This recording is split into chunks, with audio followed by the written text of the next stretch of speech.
Good morning, Durgeshwari. Good morning, Sonali.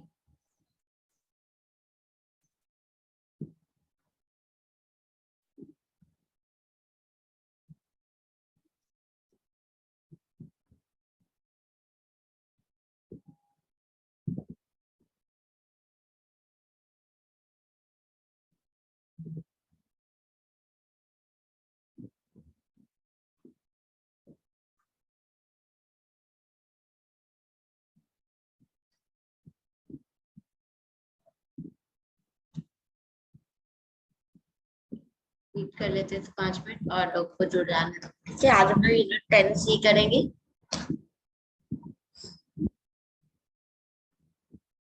और हो सकेगा, अभी कंफर्म नहीं करूंगी, मे भी कल क्लास लूँ तो कल यूनिट, अगर कल लूंगी तो कल यूनिट 10 भी फिनिश कर दूंगी। ठीक है, तो इस वीक हमारा यूनिट 10 फिनिश हो गया। फिर नेक्स्ट मंडे से हम लोग 10 का डाउट सेशन और जो पीवाईक्यू सेशन है वो करेंगे। अगर कल घर नहीं गई तो कल मॉर्निंग में इसी टाइम पे ले लूंगी। ठीक है,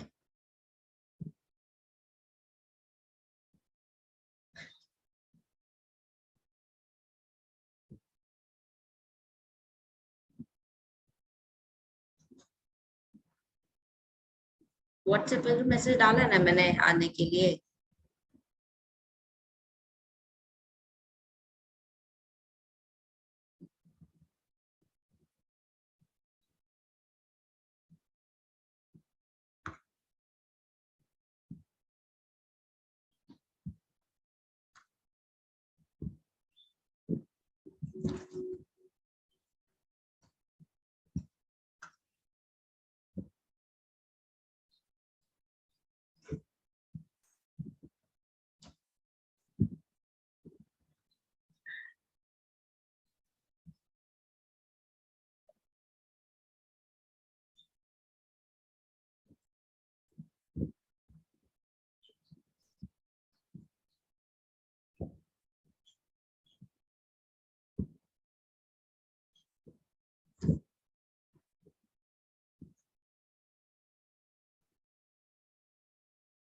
क्या हुआ, आज अभी तक कोई जुड़ नहीं रहा है? अभी सिर्फ 3 लोग जुड़े हो, रुक जाओ, 5 मिनट वेट करो, जब तक सब जुड़ नहीं जाते हैं।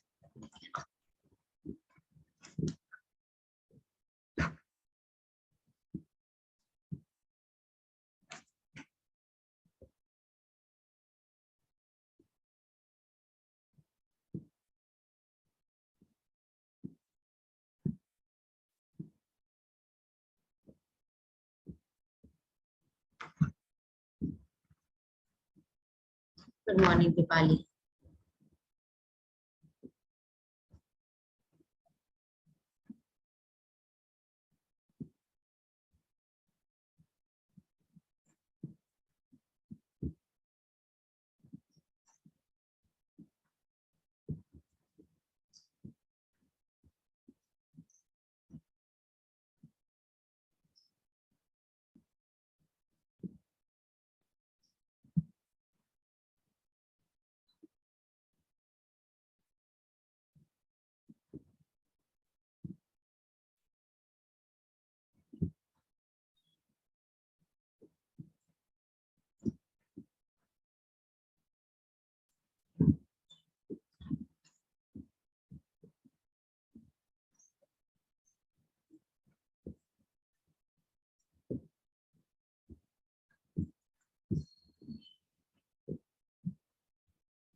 Good morning Vinay, good morning Mahadev.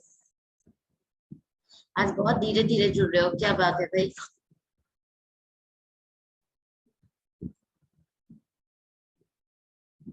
अच्छा, 10A और 10B में कोई दिक्कत? अच्छा, सोनाली ने कल रात में ना वो डाटा भेजा था। सोनाली, आपका डाटा समझ में नहीं आया, वो डाटा तो आपका डिफरेंट बता रहा है। वो 2001 वाला जो भेजा था आपने।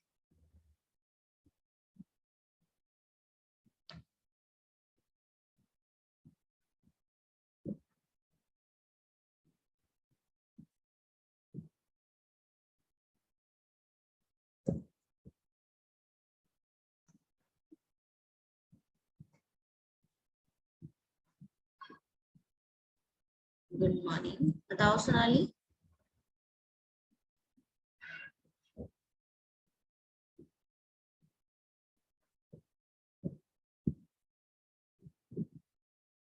गुड मॉर्निंग संध्या। बस यही डाटा मिला।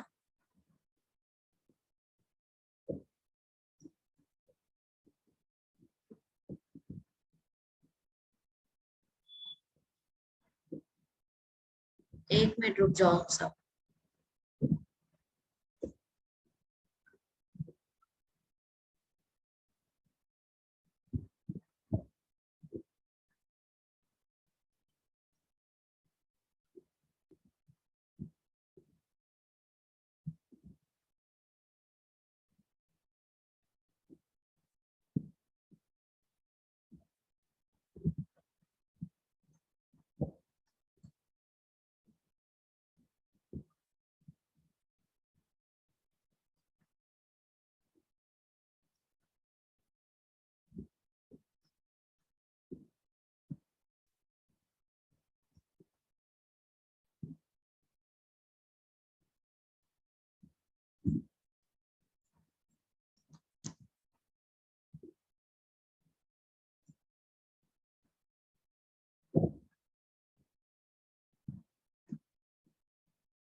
अच्छा, सबने ऐप अपडेट कर लिया? हेलो संध्या, सबने ऐप अपडेट कर लिया था?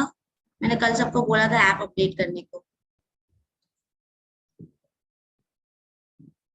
हाँ, ऐप अपडेट कर लेना ताकि जिसका भी डाउनलोड वगैरह का प्रॉब्लम है वो सॉल्व हो जाएगा। और हाँ, क्या बोलते हैं, उसके बाद मतलब अपडेट करने के बाद अगर कोई डाउनलोड का प्रॉब्लम आता है तो मुझे ये मत बोलना कि डाउनलोड को प्रॉब्लम आ रहा है, मुझे एक वीडियो बना के भेजो, वो क्लियर हो जाएगा फिर।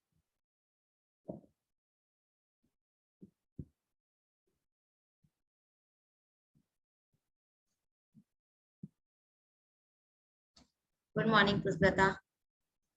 क्या डाउनलोड हो जाता वो ठीक है, फिर भी अपडेट कर लो। ठीक है, फिर भी अपडेट कर लो। अपडेट करने से क्या होगा कि और जो भी इश्यूज आ रहे हैं वो नहीं होंगे, और अगर फिर भी कोई इशू दिखेगा तो हम लोग बोल सकते हैं कि हाँ भाई ये इशू दिख रहा है। ठीक है, तो चलो फिर स्टार्ट करें।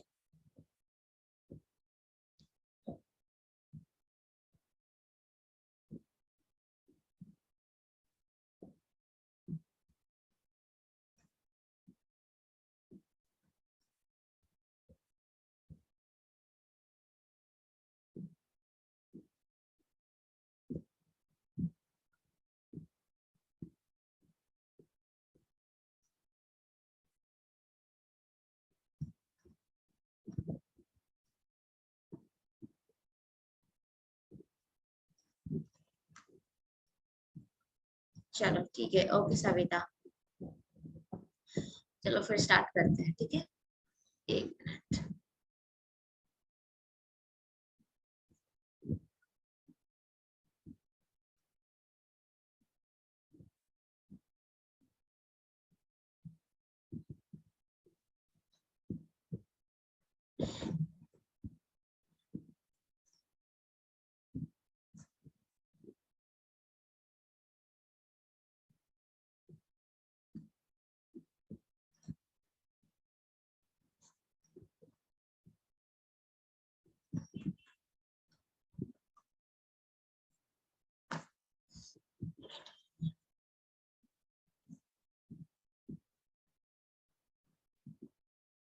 आज हम लोगों को 10C करना है ना।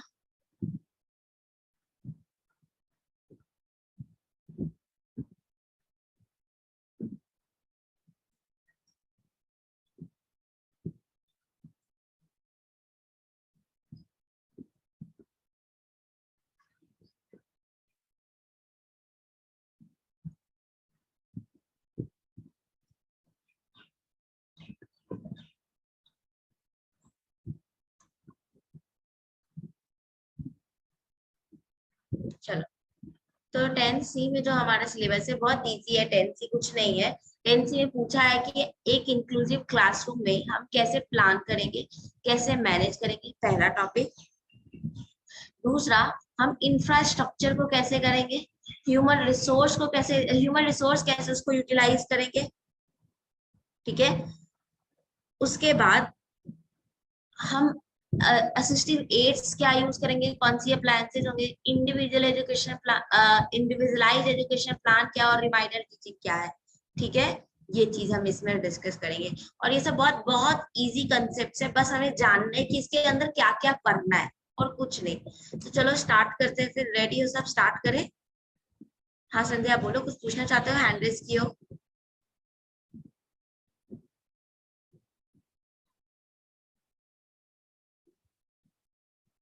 चलो ठीक है,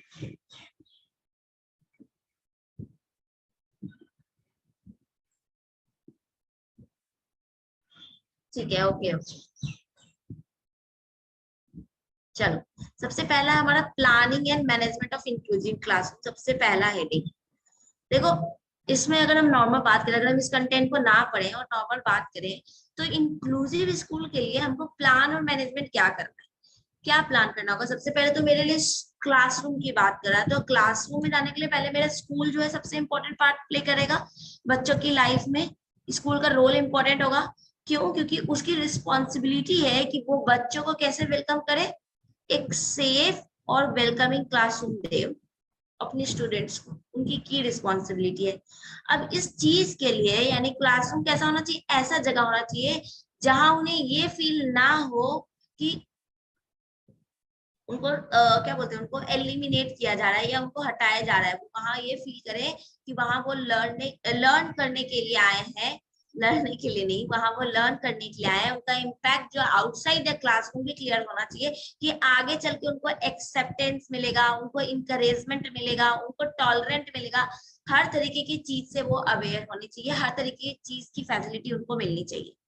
यानी इवन सिर्फ इतना ही नहीं, जो टीचर भी उनके पास है वो भी टीचिंग असिस्टेंट, वो भी ट्रेन और क्वालिफाइड होनी चाहिए, ताकि वो अडेप्ट कर सके इस इंक्लूसिव क्लासरूम को और मोर एक्सेप्टिव हो टुवर्ड्स ईच अदर, एक दूसरे के टुवर्ड्स क्या हो, मोर एक्सेप्टिंग हो।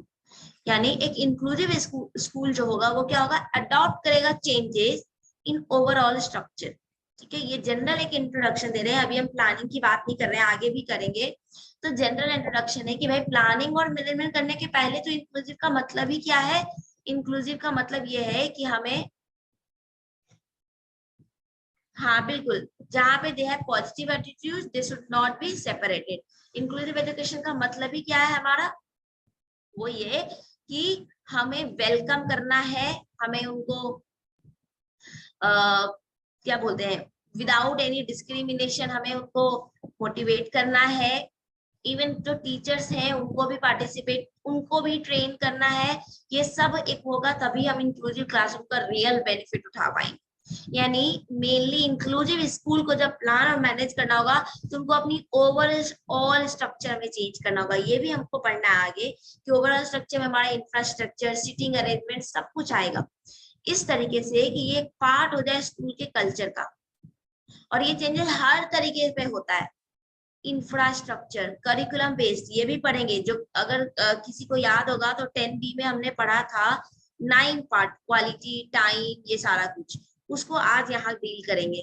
पेडागोगिकल, classroom management, sports and culture events, community level programme, assessment, ये सारा कुछ इनकी बेसिस पे हर तरीके से हमें चेंज करना होगा। ठीक है, हर तरीके से, यानी हमारे पाठ ढांचागत, इंफ्रास्ट्रक्चर, पाठ्यक्रम, शैक्षणिक, कक्षा प्रबंधन, खेल, सांस्कृतिक कार्यक्रम, सामुदायिक स्तर, ये सारा कुछ। गुड मॉर्निंग निशी, ठीक है। तो कोई दिक्कत यहाँ तक, चले आगे हम लोग।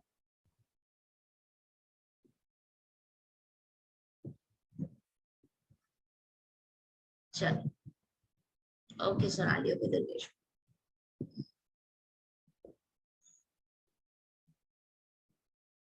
अब यानी इंक्लूसिव एजुकेशन क्लासरूम की बात करेंगे, यानी जब समावेशी शिक्षा की बात करेंगे तो देखो हिंदी में ऐसे लिख दिया है मैंने, इधर दिखाते हैं।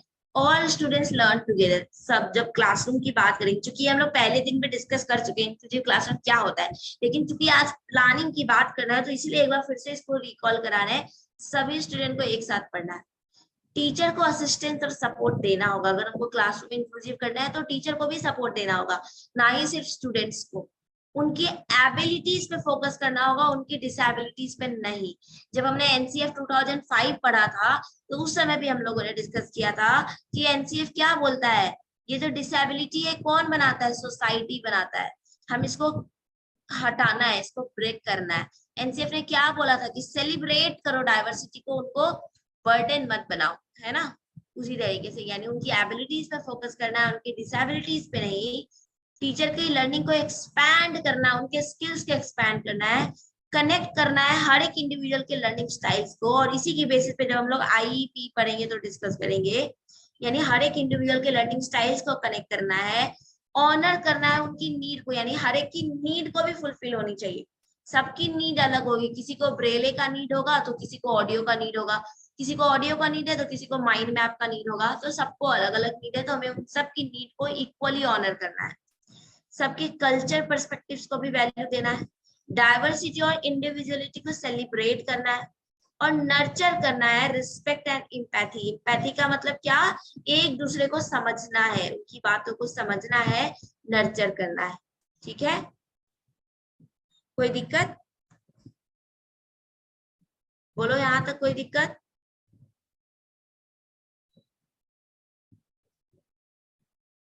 चलो, तो ये हिंदी में है, हिंदी वाला भी रीड कर लो एक बार। हाँ बिल्कुल, they are not able, they are, I mean they are not disable but they are differently able. दूसरे मतलब वो डिफरेंटली एबल्ड है, इसलिए हमें उनके लिए पॉजिटिव एटीट्यूड शो करना है।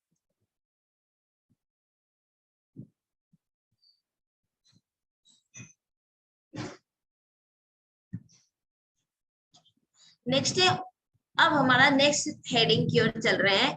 देख लो एक बार, क्योंकि इसमें हेडिंग के साथ समझना जरूरी है कि हम लोग क्या पढ़ने जा रहे हैं। प्लानिंग और मैनेजमेंट ऑफ इंक्लूसिव जो क्लासरूम है, उसमें अब हम इसी के अंदर अब हम चल रहे हैं कैसे ऑर्गेनाइज करेंगे इंक्लूसिव क्लासरूम को। तो जब ऑर्गेनाइज करना होता है इंक्लूसिव क्लासरूम को, दो भाग में बात करते हैं, उनकी फिजिकल, क्लासरूम की फिजिकल कैरेक्टरिस्टिक के बारे में, और क्लासरूम के फिजियोलॉजिकल कैरेक्टरिस्टिक के बारे में। फिजिकल क्या है हमारा? फिजिकल कैरेक्टरिस्टिक क्या इंक्लूड करेगा? फैसिलिटीज क्या क्या है, इंफ्रास्ट्रक्चर्स क्या क्या है, टीचर्स क्या कैसे हैं, स्टाफ मेंबर्स कैसे हैं, क्लासरूम की फिजिकल सेटिंग्स यानी क्लासरूम का बेंच डेस्क का सेटिंग कैसा है, ये सारा कुछ, डोर का अरेंजमेंट कैसा है, विंडोज का अरेंजमेंट कैसा है, बेंच डेस्क का अरेंजमेंट कैसा है, अलग वेरियस एजुकेशनल डॉक्यूमेंट्स की भी बात करेंगे इसमें, जैसे कि इससे रिलेटेड पॉलिसीज क्या है, इम्प्लीमेंटेशन ऑफ इंक्लूजन कैसे ये इम्प्लीमेंट हो रहा है, ये सारा कुछ। ठीक है, हम ये बात करेंगे। अब फिजिकल कैरेक्टरिस्टिक में हम देख लिए हम लोगों ने, फिजिकल कैरेक्टरिस्टिक में क्या क्या बात करें, facility, infrastructure, teacher, staff, school का फिजिकल सेटिंग, डॉक्यूमेंट्स के भी जो हमने पॉलिसीज वहां पे कैसे इम्प्लीमेंट किए जा रहे हैं, ये है ना, ये देखेंगे। जब फिजियोलॉजिकल की बात करते हैं, यानी जो दूसरी कैरेक्टरिस्टिक है फिजियोलॉजिकल, हम वहां पर देखते हैं कि हम कैसे स्टैब्लिश कर रहे हैं उस जगह पे, यानी फिजियोलॉजिकल यानी फंक्शनल। क्योंकि स्कूल के लिए बात करें, स्कूल इज नॉट एनी, अगर हम ह्यूमन बीइंग की बात करते हैं तो ह्यूमन बीइंग कैसे फिजिकली फंक्शन कर रहा है, पर यहाँ हम स्कूल की बात कर रहे हैं, इंक्लूसिव स्कूल की, तो स्कूल में कैसा फंक्शन हो रहा है।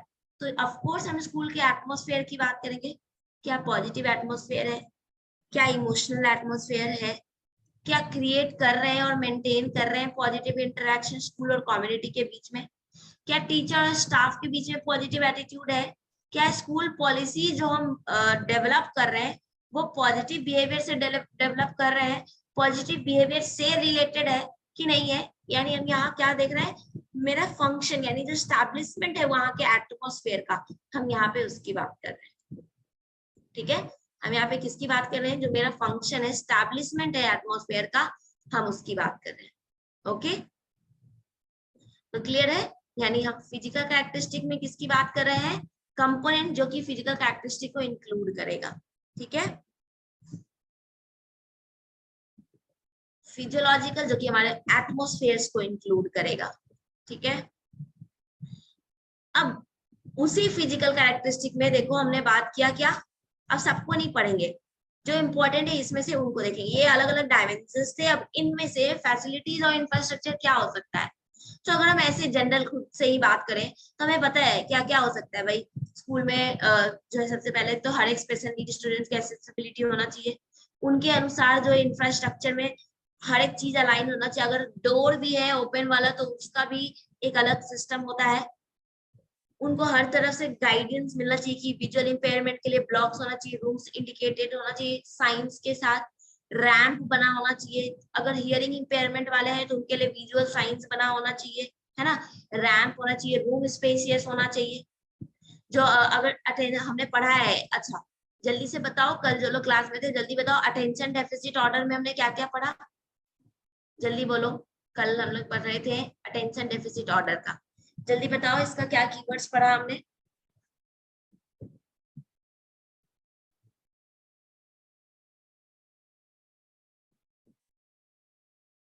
बोलो। वेरी गुड, बिल्कुल शॉर्ट स्पैन ऑफ अटेंशन पढ़ा, है ना। वो हाँ बिल्कुल, सिटिंग स्टिल नहीं हो पाते हैं, very good Mahadev, very good. हाँ, लो अटेंशन है, हाइपर एक्टिविटी है, 3 की पॉइंट्स और भी पढ़ा था, इन अटेंशन, हाइपर एक्टिविटी और इम्पल्सिविटी, है ना। हाँ, स्टेइंग फोकस, इनमें दिक्कत आती है, वेरी गुड। तो ये क्या है, हाँ इम्पल्स, वेरी गुड। तो ये क्या है, इनको भी नीड लेस डिस्ट्रैक्शन, इनको कम डिस्ट्रैक्शन चाहिए, क्यों, क्योंकि ये बहुत जल्दी अटेंशन डेफिसिट है, इनको अटेंशन की कमी है, बहुत जल्दी फोकस नहीं कर पाते, कभी इधर भटक जाएंगे कभी उधर भटक जाइए। तो इनको क्या चाहिए, लेस डिस्ट्रैक्शन चाहिए, और इसीलिए इनके लिए क्लासरूम कैसा होना चाहिए, ऑर्गेनाइज होना चाहिए।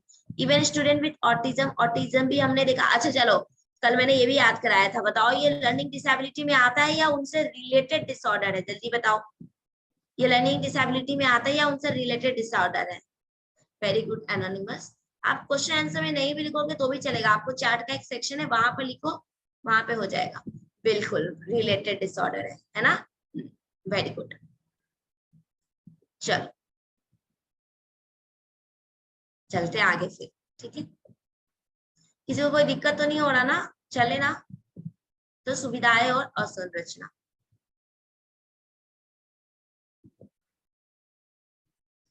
अब ये जो लोरमैन, डेपलर एंड हार्वे 2005 ने जब इन्होंने रिसर्च करा, तो इन्होंने बहुत सारी चीज, फैसिलिटी और इंफ्रास्ट्रक्चर इंक्लूसिव स्कूल से रिलेटेड बताई, क्योंकि उसी समय इंक्लूजन को बहुत फोकस किया गया था एनसीएफ 2005 में।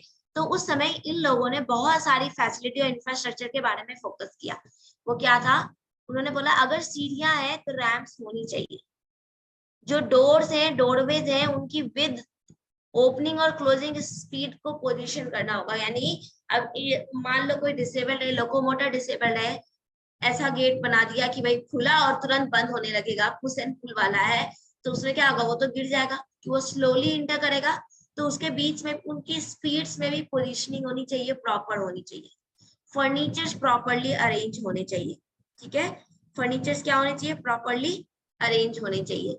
क्लासरूम क्लटर, क्लासरूम क्लटर यानी कैसे, कहने का सेंस है क्लासरूम के जो उपकरण उपकरण है, जैसे कि गेम बैग हो गए, रग्स हो गए, है ना, थैला हो गया, टॉयज हो गए, स्पोर्टिंग इक्विपमेंट्स हो गए, ये सब भी होने चाहिए। टेबल, बेंच, सेल्फ का हाइट, अगर हम किताब कॉपी रखने के लिए लाइब्रेरी का सेल बनाया या कुछ भी बनाया, उनकी हाइट भी उनके अकॉर्डिंग होने चाहिए, है ना।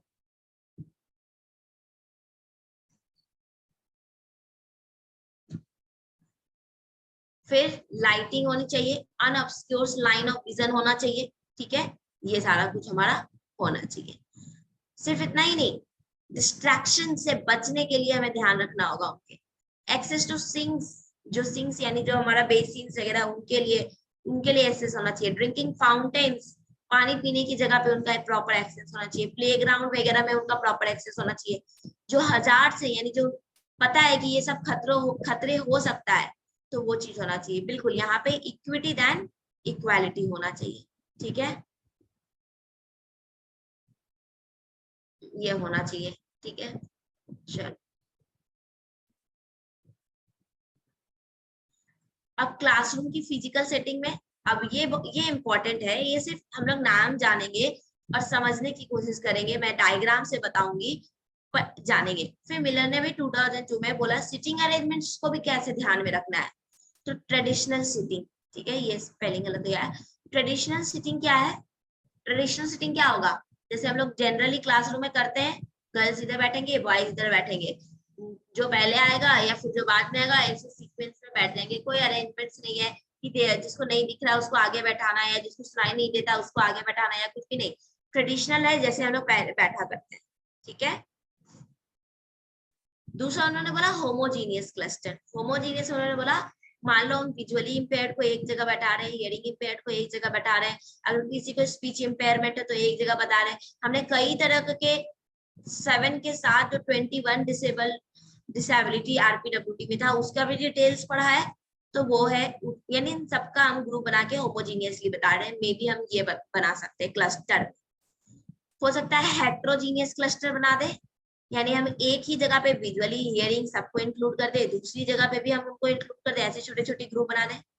कोई फायदा नहीं होगा, ये वही बोल रहे हैं कि हम अलग अलग तरीके से ऑर्गेनाइज करते हैं, ठीक है। इन्होंने बोला, इन्होंने सिर्फ नाम दिया कि इतनी तरीका है सिटिंग को अरेंज करने का, या तो हम जैसे जनरल बैठते हैं वैसे ही बैठा दें, या फिर हम इस तरीके से बैठाएं जिससे उनको मतलब उन्होंने फिर धीरे धीरे सजेशंस दिए।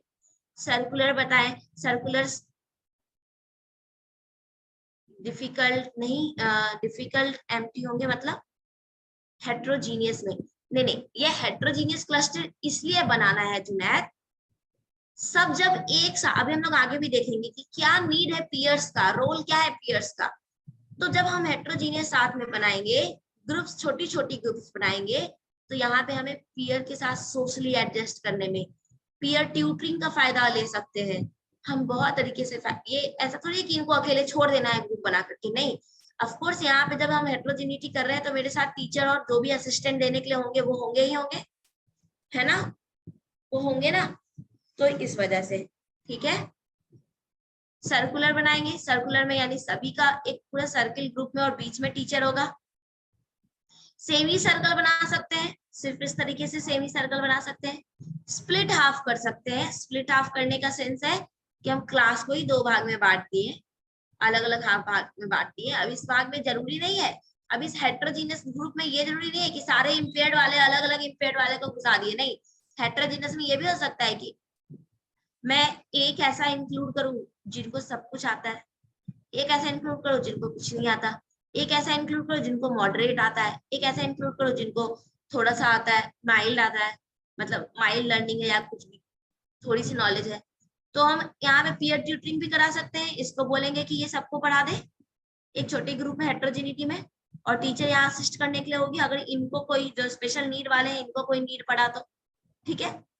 और एक तरीका है इंडिविजुअल लर्निंग स्पेस, इंडिविजुअल यानी इंडिविजुअली अगर हम पढ़ाएं, एक इनके लिए लर्निंग स्पेस ही इंडिविजुअल बनाए, अपना अपना इंडिविजुअली अगर इनको नीड है या जो भी है, इंडिविजुअल स्पेस के साथ भी इनको पढ़ने का मौका दिया जाए। तो क्लियर है, ये सब टर्म्स सिर्फ इसलिए बता रही हूँ ताकि जब एग्जाम में टर्म्स आए तो हम बना सके। चले फिर आगे,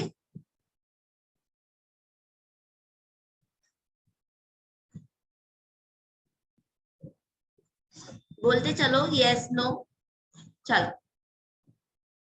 ठीक। तो अब सिटिंग अरेंजमेंट्स की बात कर रहे हैं, स्पेशल नीड स्टूडेंट्स की सिटिंग अरेंजमेंट्स की, है ना। तो प्रोवाइड करेंगे प्रिफरेंशियल सिटिंग। प्रिफरेंशियल सिटिंग का कहने का सेंस क्या है, प्रिफरेंस ध्यान में रख के, अगर मुझे लगता है विजुअली वाले को नीड है आगे बैठाने की तो उनको आगे बैठाएं, हियरिंग वालों को नीड है आगे बैठाने की तो आगे बैठाएं। सिट नियर स्टडी बडी, स्टडी बडी मतलब जो पढ़ने वाले हैं या जिनको नॉलेज है उनके आसपास बैठाएंगे हर एक को, ताकि वो उनको हेल्प कर सके, एक गुड रोल मॉडल की तरफ बैठाएंगे। अवे फ्रॉम डिस्ट्रैक्शन, डिस्ट्रैक्शन से दूर रखेंगे, ठीक है। शांत एरिया में कैरल्स, स्टडी कैरल्स और क्वाइट एरिया जो होगी उन क्षेत्रों का हम यूज करेंगे। Match work area to learning style, जो भी उनसे काम कराएंगे उनकी लर्निंग स्टाइल से मैच कराएंगे। डेस्क को फ्री रखेंगे एक्स्ट्रा एक्सट्रेनियस मटेरियल से, यानी उनके बैग वैग रखने का जो मटेरियल्स है बार बार बैग से डिस्टर्ब ना हो या कुछ भी, तो उसके लिए एक अलग जगह बनाएंगे। बैरियर फ्री एक्सेस इंश्योर करेंगे, एडिक्वेट स्पेस देंगे मूवमेंट के लिए, और फ्लेक्सिबल ग्रुपिंग अरेंजमेंट्स करेंगे हम उनका इन सब चीजों में, ठीक है।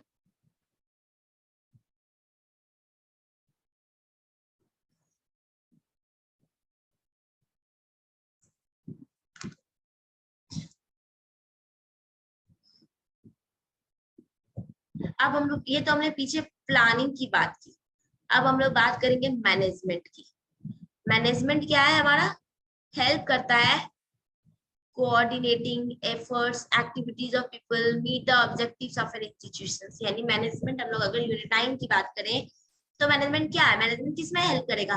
कोऑर्डिनेट करने में, एफर्ट्स को, पीपल की एक्टिविटीज को, ऑब्जेक्टिव्स को मीट करने में, है ना।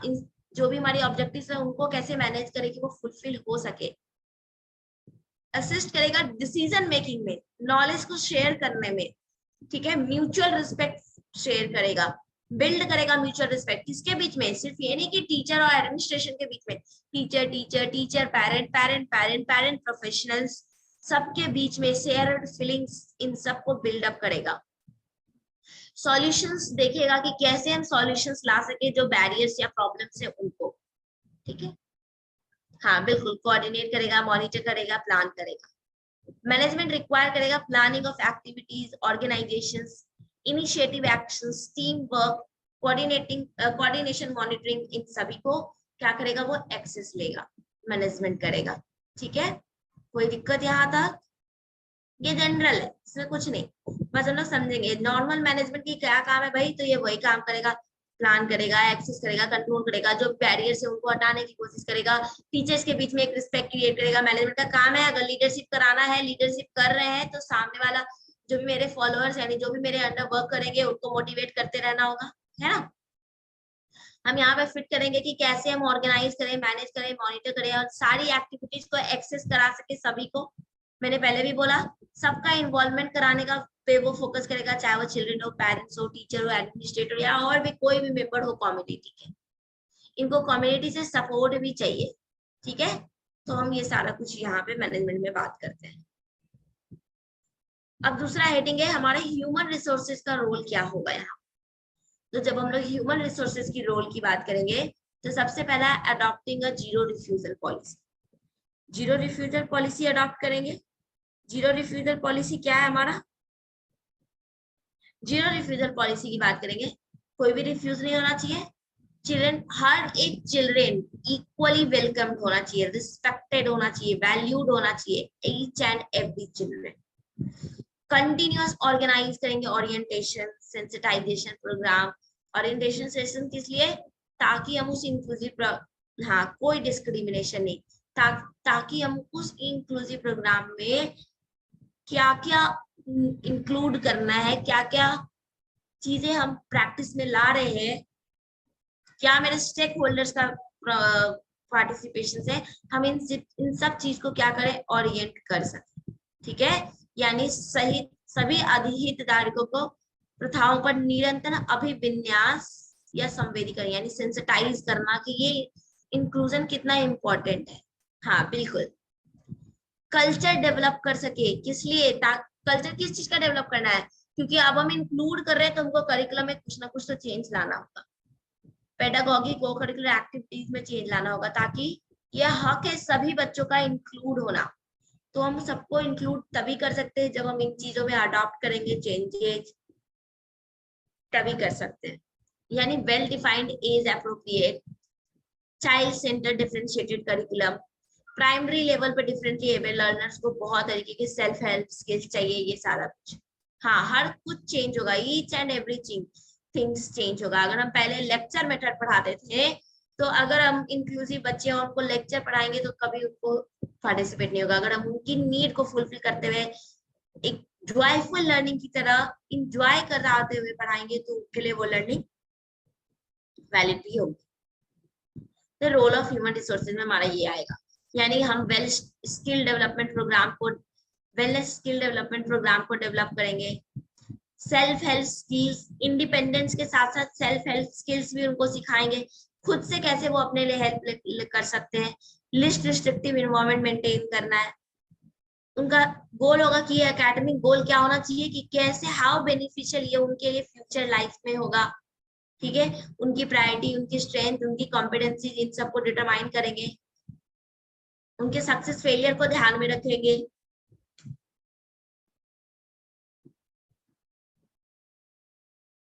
ठीक है। तो हम ये सारा कुछ यहाँ पे करेंगे। अब ये बहुत इंपॉर्टेंट पार्ट है हमारा curricular curriculum and curricular adaptation of diverse learner, ये बहुत है। देखो करिकुलम क्या है तो हम जानते हैं, सम टोटल ऑफ एक्सपीरियंस है जो कि एक पीपल रिसीव करेगा क्लासरूम, आउटसाइड द क्लासरूम, जिसमें library, laboratory, playground, informal contact भी होता है टीचर्स और पीपल्स के बीच में, और फॉर्मल कांटेक्ट भी होता है ना। ये सब कुछ यहाँ पर हमारा आता है, राइट। हम लोग यहाँ पे सारा कुछ ये सब देखते हैं। तो उस केस में जब बात करेंगे तो करिकुलम क्या इंक्लूड करेगा, एकेडमिक सब्जेक्ट और सम टोटल ऑफ एक्सपीरियंस है जो कि पीपल रिसीव करेगा through a variety of activities in the school, in the classroom, library, laboratory, ये सारा, ठीक है। Instructional content related activities, student sequential meaningful learning experiences, ये सारा कुछ हम लोग यहाँ पर डिस्कस करेंगे। अब करिकुलम, चूंकि इंक्लूजन की बात करें तो हमें तीन चीज को ध्यान में रखना होगा, दो चीज को, एक एकोमोडेशन, एक अडेप्टेशन, ठीक है। I mean modification. जब अडेप्टेशन की बात करेंगे, do not fundamentally alter all the work. Adaptation का मतलब ये नहीं है कि हम सारे काम, सारा सिलेबस ही बदल दिए, नहीं, ऑल द वर्क स्टैंडर्ड और lower expectation in either the instruction और असेसमेंट फेज, यानी जो भी एक्सपेक्टेशन उसको कम कर दिए, है ना। अडेप्टेशन का मतलब ये नहीं है of a code and course of study and can be designated as accommodations, यानी जब हम ये काम नहीं कर रहे हैं, हम उसको मतलब हम सिंपली क्या कर रहे हैं, उसको हम थोड़ा चेंजेस ला रहे हैं, एकोमोडेट कर रहे हैं उनकी नीड के अकॉर्डिंग, तो हम उसको एकोमोडेशन बोल सकते हैं। अभी आगे और भी देखेंगे।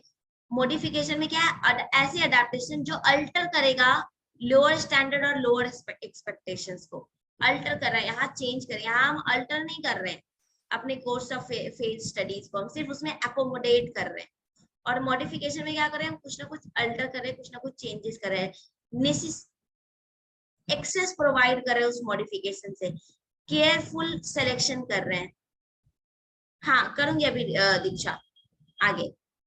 ये ना अडेप्टेशन में क्या, हम सिर्फ असेसमेंट्स को एडजस्ट करने की कोशिश करें, मटेरियल्स को एडजस्ट करने की कोशिश करें, करिकुलम, क्लासरूम, इनको एडजस्ट करने की कोशिश करें। ऐसे समझो मेरे क्लासरूम में 3 बेंच ऐसे लगा था, ठीक है, 3 बेंच, और स्पेस जिसकी वजह से कम हो गया। इंक्लूसिव बच्चों को आने में, यानी अलग अलग जो डिसेबल बच्चे हैं उनके लिए थोड़ा मूवमेंट में प्रॉब्लम हो रहा है, तो हम क्या कर रहे हैं, इसमें कोई मॉडिफिकेशन ही करिए, नहीं कर रहे कि एक बेंच हटा दिए या फिर हम एक बेंच और छोटा छोटा बेंच उनके लिए अलग जगह बना दिए, नहीं, हम इसको अडेप्ट कर रहे हैं उनकी नीड के अकॉर्डिंग। स्पेस चाहिए तो हमने क्या किया, इसको कहीं और इसी क्लास में कहीं ऐसी जगह एडजस्ट किया जिससे कि वो अडेप्टेशन हो गया। उसी तरीके से करिकुलम को भी हमने ऐसे एडजस्ट किया कि वो अडेप्टेशन आ गया। एडजस्टमेंट कर रहे हैं कि वो जो है उस टीचिंग लर्निंग गोल्स में पार्टिसिपेट कर सके। लेकिन मॉडिफिकेशन में क्या करते हैं, चेंजेस करते हैं उनके नीड के अकॉर्डिंग, ठीक है, उनकी नीड के अकॉर्डिंग। नहीं, ये जो एनसीईआरटी 2015 है ना, ये वो नहीं बोल रहा है एनसीईआरटी 1961 में आया था, ये नहीं बोल रहा। 2015 में एनसीईआरटी ने ये बात कही थी, ये वो बोल रहा है कि एनसीईआरटी ने कोई आर्टिकल लिखा है 2015 में, उसमें ये बात किया था, ठीक है जनाब।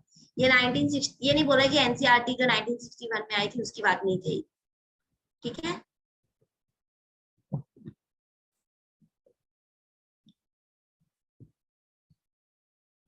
तो अब हम लोग यहाँ देखते हैं, ये तो हमने जनरल पढ़ा, अडेप्टेशन और एकोमोडेशन या मॉडिफिकेशन। अब करिकुलर अडेप्टेशन क्या है, तो हम जानते हैं कि चूंकि स्पेशल एजुकेशन टीचर है तो हमें जरूरी है कि हम करिकुलम में नेसेसरी मॉडिफिकेशन कर सके। अब ये बहुत इंपॉर्टेंट होने वाला है इसका एक एक पॉइंट, क्योंकि हम बहुत इंसिडेंट डिसेबिलिटी, हम जब क्लासरूम में जाते हैं तो बहुत तरीके के डिसेबल बच्चों से मिलते हैं, जो कि हमारे अटेंशन डेफिसिट ऑर्डर और कोई भी स्पेशल नीड के चिल्ड्रन है, mental retardation, emotional disability, learning disability, hearing impairment. चलो जल्दी से बताओ, पढ़ाया है कल, मेंटल रिटार्डेशन को अब किस नाम से बोलते हैं, जल्दी बोलो। मेंटल रिटार्डेशन को अब, मानसिक क्षमता को अब किस नाम से बोलते हैं? नहीं जैसी, मेंटल रिटार्डेशन को हम लोग किस नाम से पढ़ते हैं? कल हमने, very good Mahadev, very good Mahadev, intellectual disability. अब हम लोग, Pushpalata, very bad, intellectual disability, है ना। कल हमने इसके अंदर हेडिंग पढ़ा था, है ना। कल हमने इसका डिटेल पढ़ा था कि पहले मेंटल रिटार्डेशन बोलते थे, अब इसकी नाम को मॉडिफाई कर दिया गया है, इंटेलेक्चुअल डिसेबिलिटी बोल दिया गया है। क्यों बोला है, हम लोग ये भी रीजंस देखे थे, है ना। फिर हमने 2021 देखा कि ये तो 2005 में उन्होंने ये टर्म यूज किया, आई मीन जब पीडब्ल्यूडी आया था तब यूज किया था। फिर जब हम लोग 2016 में जो आरपीडब्ल्यूडी आया तब उसने इसको इंटेलेक्चुअल डिसेबिलिटी में बोल दिया।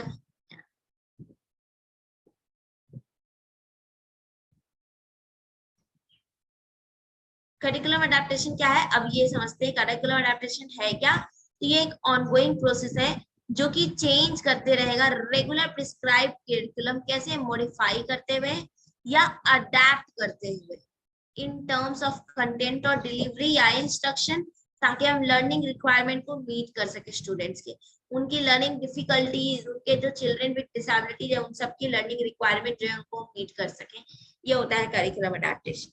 यानी सिंपल शब्दों में बोले तो करिकुलम अडेप्टेशन क्या है, करिकुलम अडेप्टेशन ये है जहाँ पे हम रेगुलर ऑनगोइंग प्रोसेस को मीट कर सके। Content, teaching process, assessment, evaluation, physical environment, ये सारा कुछ हम अडेप्ट कर सके।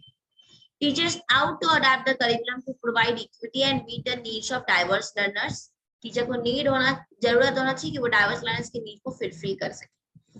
करिकुलम अडेप्टेशन का मतलब क्या है, सबसे पहले फर्स्ट एंड फॉरमोस्ट एसेसिबिलिटी उनकी होनी चाहिए, और सेकेंडली कि किसी भी लर्नर को अनफेयरली प्रिजुडाइज या एक्सक्लूड नहीं करना।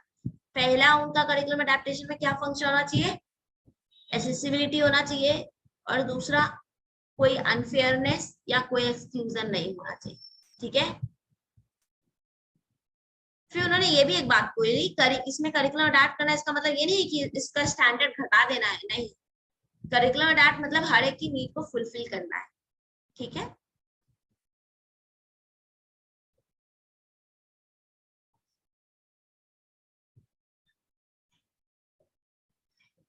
अडेप्टेशन क्या क्या इंक्लूड करेगा, तो बहुत सारा कुछ इंक्लूड करेगा। हाँ बिल्कुल, अडेप्टेशन, करिकुलम अडेप्टेशन की बात करेंगे तो बहुत सारे कुछ इंक्लूड करेंगे, जैसे हमारा क्या, ऑडियो टेप्स, क्या लिखा है, adaptation include but are not confined to, कुछ ही पॉइंट्स मैंने डाला है। इसका यह मतलब नहीं कि सिर्फ यही चीज है, और भी बहुत सारे कुछ होंगे। Access to computer written assessments के लिए, अल्टरनेटिव रिटेन असाइनमेंट्स होगा जो जिनको डिस्ग्राफिया का इश्यूज होगा। एडवांस ऑर्गेनाइजर्स का यूज करेंगे क्लासरूम में प्रेजेंट करने के लिए। एक्सटेंडेड टाइम दिया जाएगा उनको, सपोर्ट दिया जाएगा डेवलप करने के लिए, प्रैक्टिस स्टडी स्किल्स करने के लिए। कंप्यूटर सॉफ्टवेयर का यूज करेंगे अलग अलग स्पीच या टेक्स्ट कैपेबिलिटीज के लिए।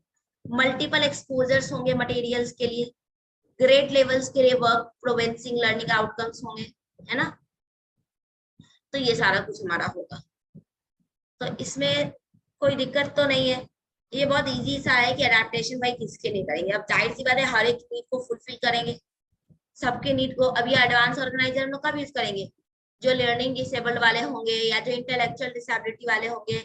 हमने ये भी पढ़ा था इंटेलेक्चुअल डिसेबिलिटी में ऐसे भी होंगे जिनको देख के नहीं पता चलेगा कि उनमें कोई इंटेलेक्चुअल डिसेबिलिटी है, वो हमारे साथ हो सकते हैं, उनको बस थोड़ा सा क्या चाहिए, गाइडेंस चाहिए, तो हम उनके लिए एडवांस ऑर्गेनाइजर का यूज कर सकते हैं। हमने ऐसा भी देखा कि कोई ऐसे होंगे जिसको कि कितना भी कर दो उनको प्रॉब्लम आएगा ही आएगा, तो उनके लिए फिर हमको अलग तरीके से देखना होगा, है ना। उनके लिए फिर हमको क्या करना होगा, अलग तरीके से बात करनी होगी। तो हम यहाँ पर ये देखेंगे, तो ये चीज है, ठीक है।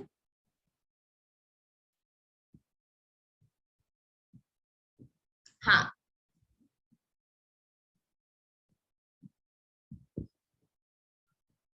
ठीक है, अब बोल रहा है for any adaptation to be effective it must flow, किसी भी अडेप्टेशन को इफेक्टिव होने के लिए ये क्या फ्लो करेगा, है ना।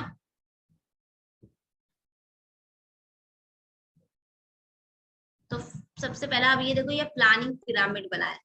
प्लानिंग पिरामिड में हम क्या करते हैं, रुक जाओ एक मिनट। प्लानिंग पिरामिड की जब हम लोग बात करते हैं,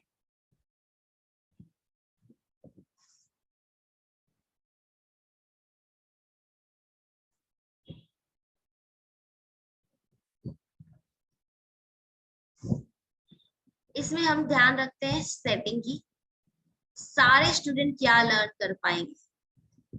फिर देखते हैं what most student will learn और what some student will learn. इस तरीके से हम अपनी टॉपिक की इंस्ट्रक्शंस को डिसाइड करते हैं टीचर की। ये हमारा प्लानिंग पिरामिड होता है, क्योंकि जब हम प्लान करेंगे तो जो मेजर पोर्शन कौन से है जो सब लर्न कर सकते हैं, उससे कम पोर्शन कौन सा है जिसमें कुछ स्टूडेंट्स लर्न कर सकते हैं, मोस्ट ऑफ द स्टूडेंट को हम इंक्लूड कर सकते हैं, और कुछ स्टूडेंट कौन से हैं जो प्लानिंग में मतलब कुछ ही लर्न कर सकते हैं, सब कोई उस चीज को लर्न नहीं कर सकते। ऐसा हमको प्लान करना होगा। यानी फॉर एनी अडेप्टेशन इफेक्टिव क्या होना चाहिए हमारा, flow effective it must flow. यानी किसी भी अडेप्टेशन के लिए, किसी भी अनुकूलन को प्रभावी होने के लिए उसको फ्लो होना जरूरी है, यानी कहने का सेंस उसका मूवमेंट होना जरूरी है। तो हमको क्लासरूम इन्वायरमेंट में फिट होना होगा, कक्षा के वातावरण में फिट होना होगा। lend themselves in meeting individual student needs, यानी क्या कह रहा है, हर एक छात्र का यानी हर एक स्टूडेंट की नीड को पूरा करने के लिए lend मतलब कहने का सेंस lend themselves, उनको एक दूसरे के साथ क्या करना होगा, हमें उनपे क्या कहना उनको फुल सपोर्ट देना होगा। अगर हमको हर एक नीड को ऐसा कि उन्हें लगे कि हम उनके लिए ही हैं। ऑप्टिमाइज करना होगा अंडरस्टैंडिंग फॉर ईच स्टूडेंट, हर एक छात्र को समझने के लिए अनुकूलन करना होगा। Work well with activities plan for the lesson, जो भी हमने लेसन्स के लिए एक्टिविटीज प्लान किया है उनके लिए पहले से तैयार होना होगा, प्रॉपर उनका वर्क करना होगा। ठीक है, प्रॉपर उनका क्या करना होगा, वर्क करना होगा। अब याद करो कल की हमने एक टॉपिक पढ़ा था 9 टाइप ऑफ अडेप्टेशन। बिल्कुल जुनैद, बिल्कुल हमें ये 10D में ये टॉपिक भी पढ़ना है कि आईसीटी रिसर्च में क्या है। देखो मैं कल वाला एक बार दिखाती हूँ जिस ताकि आप लोग रिकॉल कर पाओ कहाँ पे हमने को पढ़ा था। एक सेकेंड,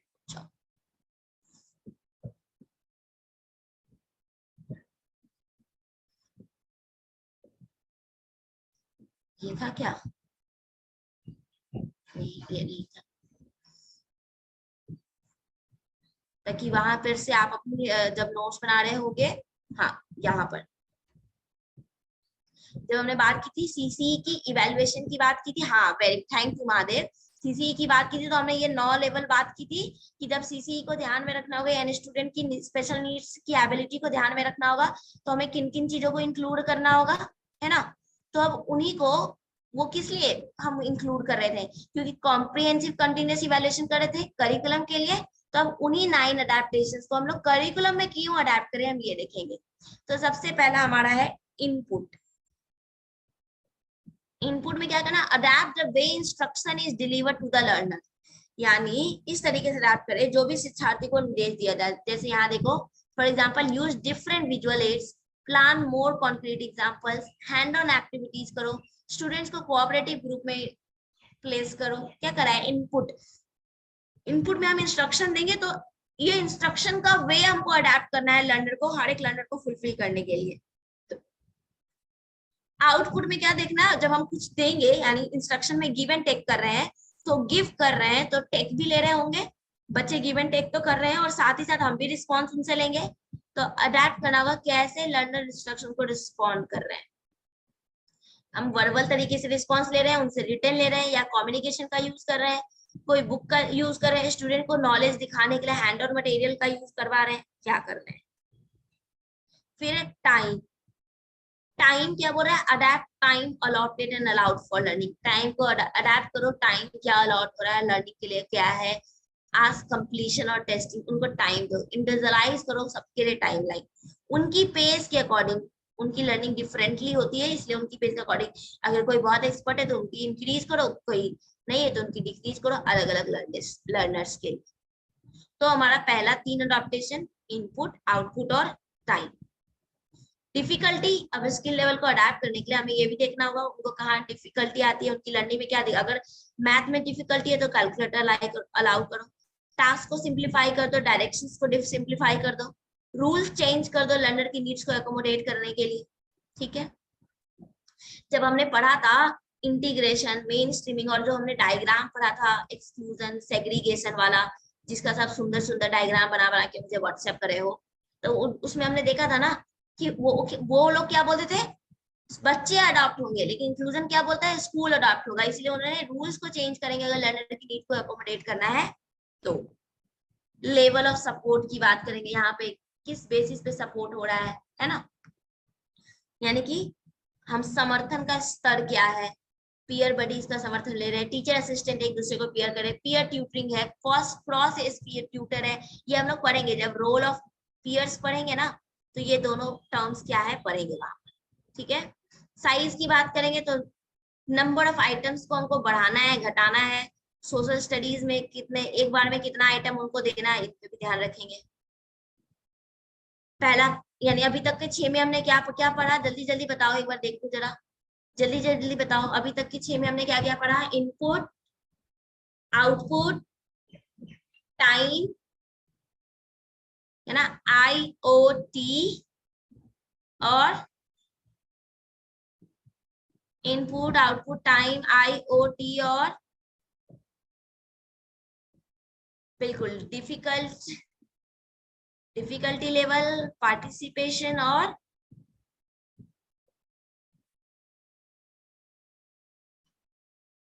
ये देखो डिफिकल्ट लेवल ऑफ सपोर्ट और साइज। ठीक है, डिफिकल्ट लेवल ऑफ सपोर्ट और साइज, IoT, DLS और PGS।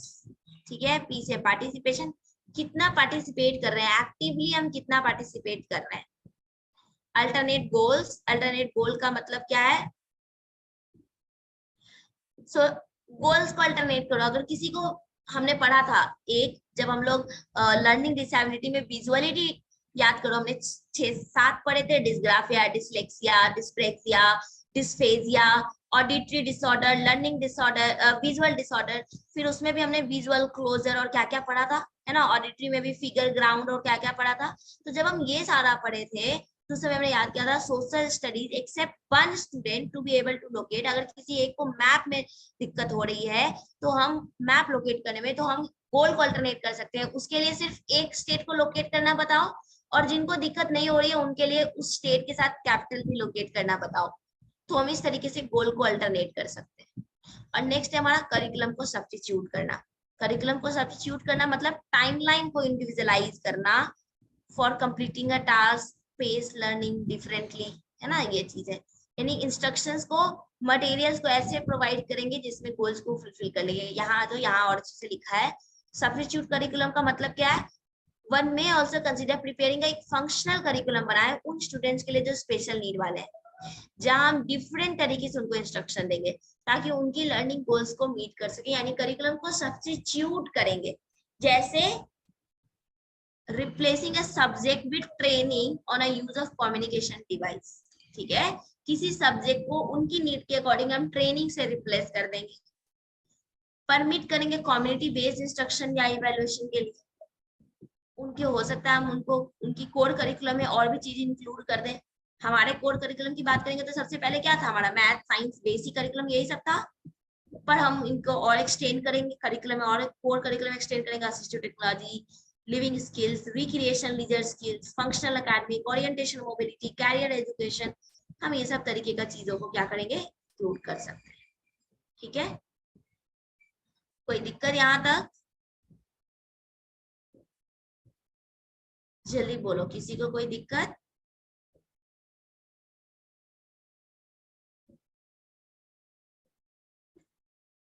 चले फिर, चल अब हम लोग असिस्टिव और अडैप्टिव टेक्नोलॉजी की बात करें। देखो प्रोडक्ट में तो बहुत सारा प्रोडक्ट है, सब कुछ इंक्लूड नहीं कर सकते हैं, मैंने कोशिश किया है फिर भी हर एक के लिए थोड़ा थोड़ा इंक्लूड कर दूं, पर और भी हो सकते हैं। फिर हम लोग ये प्रोसेस करेंगे, ये हमारे लिए थोड़ा इम्पोर्टेंट है कि आईपी और मेडल प्लान क्या है वो देखें। तो चलो सबसे पहले देखते हैं असिस्टिव टेक्नोलॉजी है क्या। तो असिस्टिव टेक्नोलॉजी क्या है, ये कंपनसेट करेगा लर्नर को उनकी लर्निंग डिसेबिलिटी के लिए, वो उनकी सेल्फ डिस्कवरी को एनहांस करेगा, मोटिवेट करेगा, उनको एक सपोर्ट प्रोवाइड करेगा। जैसे टीचर, अगर हम टीचर्स जनरल क्लासरूम की बात करें तो हम अपने लिए टीचिंग एड का यूज करते हैं, हम अपने लिए टीचिंग मटेरियल्स का यूज करते हैं। ये किस लिए यूज करते हैं, ताकि मेरी टीचिंग में क्या मिल सके, सपोर्ट मिल सके। उसी तरीके से इंडिविजुअल, उसी तरीके से इंक्लूसिव एजुकेशन या स्पेशल नीड के लिए जब हमने उनको कोई सपोर्ट प्रोवाइड किया, कोई ऐसा चीज प्रोवाइड किया जिससे कि उनको कंपनसेट किया जाए उनकी डिफिकल्टीज को, तो उसको हम लोग कहते हैं असिस्टिव टेक्नोलॉजी या अडेप्टिव टेक्नोलॉजी। ठीक है, असिस्टिव या अडेप्टिव टेक्नोलॉजी। तो assistive adaptive technology product level पे भी होता है, प्रोसेस लेवल पे भी होता है। हाँ, नीड बेस में, यानी ये लो टेक डिवाइस से लेकर के जैसे कि crutches, special grip for pen से लेकर के एडवांस आइटम तक जाता है, जैसे कि glasses, high tech devices, braille, computer, specialised software, ये सब कुछ। अब यहाँ पर देख लो फिजिकल डिसेबिलिटीज वालों के लिए क्या क्या है। रैम्प्स होंगे, ये भी उनके लिए असिस्टिव है। ऑडियो टेप्स होंगे, कम्युनिकेशन बोर्ड्स होंगे, है ना। ट्रे और टेबल का एजेस रेज किया हुआ होगा। टेक्स्ट बुक को ऐसा अडेप्ट करेंगे उनकी पेजेस को टर्न करने के लिए, रीडिंग स्टैंड देंगे, ब्रॉड स्पेसेस होगा, वेटेड ब्रेसलेट्स होगा, मतलब बहुत सारा चीज है। अब इसको आपको याद नहीं करना, ये ध्यान में रखना है बस। उसी तरीके से विजुअल इंपेयरमेंट की बात करेंगे तो tactile graphs with real life objects, hand over hand, electronic text, audio formats, verbal discrimination, large print, है ना, स्लेट्स, ब्रेले, ज्योमेट्रिकल किट्स, ये सारा कुछ। ठीक है, हाँ, सेम ही मीनिंग है असिस्टिव एंड अडेप्टिव। देखो असिस्टिव क्या है, सेम मीनिंग नहीं है, यहाँ दोनों बोल रहे हैं असिस्टिव एंड अडेप्टिव। अडेप्ट क्या कह रहा है, क्लासरूम में कैसे अडेप्ट करेंगे इस असिस्टिव टेक्नोलॉजी से। अडेप्टिव, अडेप्ट कर रहे हैं ना हम क्लासरूम में, जनरल मान लो प्रिंट नॉर्मल जो था नॉर्मल था, लेकिन इनके लिए हमने क्या किया, ये असिस्टिव टेक्नोलॉजी है, लार्ज प्रिंट करके दिया, अडेप्ट कर लिया इस प्रिंटिंग चीज, मतलब ये जो नॉर्मल लेटर्स में होते हैं वो। ठीक है, हाँ, हेल्प एंड अडॉप्ट। ठीक है महादेव।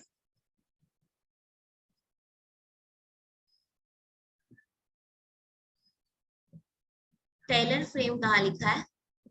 अच्छा, ये सब अलग अलग मटेरियल है, अब इतना मैंने भी डिटेल नहीं पढ़ा है कि क्या होता है, ये सब मटेरियल है। ठीक है, अब इतना पढ़ेंगे तो फिर तो हो गया, इतना मैंने भी याद नहीं रखा है, जो बेसिक है हम लोग बस याद रखना है, नाम याद रखना है। ठीक है,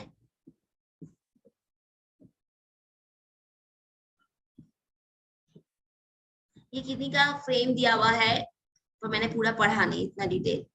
फिर हियरिंग इम्पेयरमेंट के लिए sign language, lip reading, pictures use करेंगे, side word, flash cards use करेंगे, रियल ऑब्जेक्ट्स उनको दिखाएंगे, माइंड मैपिंग उनके लिए करेंगे, की पॉइंट्स लिखेंगे बोर्ड या चार्ट पे, टेक्स्ट को हाईलाइट्स करेंगे, विजुअल सप्लीमेंट्स उनको देंगे, एम्पलीफिकेशन या असिस्टिव डिवाइस का यूज करेंगे, जो वॉइस को, उनके वॉइस को क्या करें, एम्पलीफाई करें।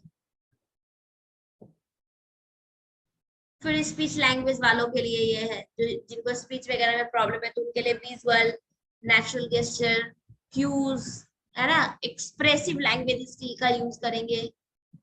ठीक है, सॉर्टिंग करेंगे, ग्रुपिंग करेंगे, वोकैबुलरी में सिमिलैरिटीज देखेंगे, डिफरेंसेस देखेंगे, प्री प्लान स्ट्रैटेजी उनके ओरल और रिटन टेस्ट के लिए लेंगे, ये सारा काम करेंगे। ठीक है,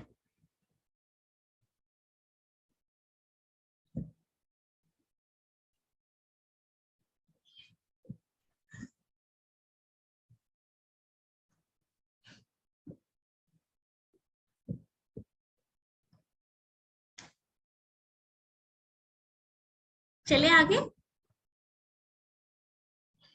फिर इंटेलेक्चुअल डिसेबिलिटी के लिए हमने पढ़ा था, जो उनके लिए मल्टी सेंसरी अप्रोच यूज करेंगे, रियल लाइफ एक्सपीरियंसेस, आउटलाइन उनको देंगे, मॉडल्स उनके लिए, वर्बल डिस्क्रिप्शंस, क्योंकि अच्छा हमने ये भी पढ़ा था ना, याद करो कि इंटेलेक्चुअल डिसेबिलिटी है, मेंटल रिटार्डेशन है, इसका ये मतलब नहीं है कि वो विजुअली भी इम्पेयर्ड होंगे, या जरूरी नहीं है, है ना।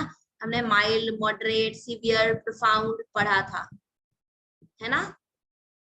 हाँ, तो उसमें हम लोग, तो इसलिए हम उनके लिए वर्कशीट्स उनके अडाप्ट करें, क्योंकि उनको इंटेलेक्ट समझने में थोड़ी दिक्कत आ रही है, तो हम उनके हिसाब से उनको समझाने के लिए कलर कोडिंग करेंगे, फ्लैश वर्ड्स का यूज करेंगे, ऑब्जेक्ट्स, पिक्चर्स, इनका यूज करेंगे। ठीक है, अब वंस अगेन मैं हर क्लास में बताती हूँ नोट्स में क्या है, ये सब नोट्स नहीं भी करोगे गाइड चलेगा, इतना ऐसे वो नहीं पूछेंगे, और इतना पूछेंगे कि आप अपनी अंडरस्टैंडिंग से कर सकते हो। ठीक है, तो इसको नोट में लिखने का जरूरत नहीं है, अपना टाइम वेस्ट करने का जरूरत नहीं है। अब ये आपको जरूरत है लिखने का, क्योंकि यहाँ पे अब हम लोग प्रोसेस की बात कर रहे हैं, आईईपी और रिमाइडियल टीचिंग की बात कर रहे हैं। ठीक है, आईईपी और रिमाइडियल टीचिंग की बात कर रहे हैं।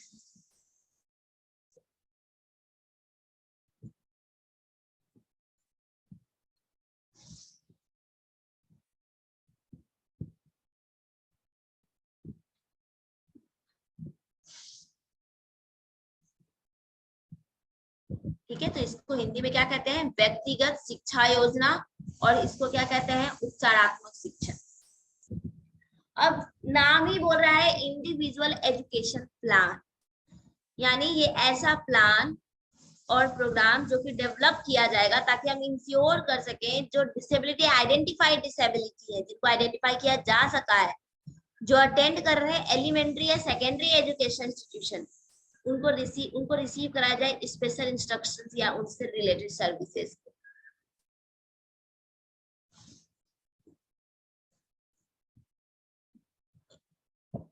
हाँ बिल्कुल, आइडेंटिफिकेशन ऑफ डिसेबिलिटी, यानी आईपी डेवलप किया गया है टीम ऑफ इंडिविजुअल से, अलग अलग एजुकेशनल डिसिप्लिन से, the child with disability, family members, designated advocates, इन सब के साथ मिलकर के एक आईपी को डेवलप किया गया है।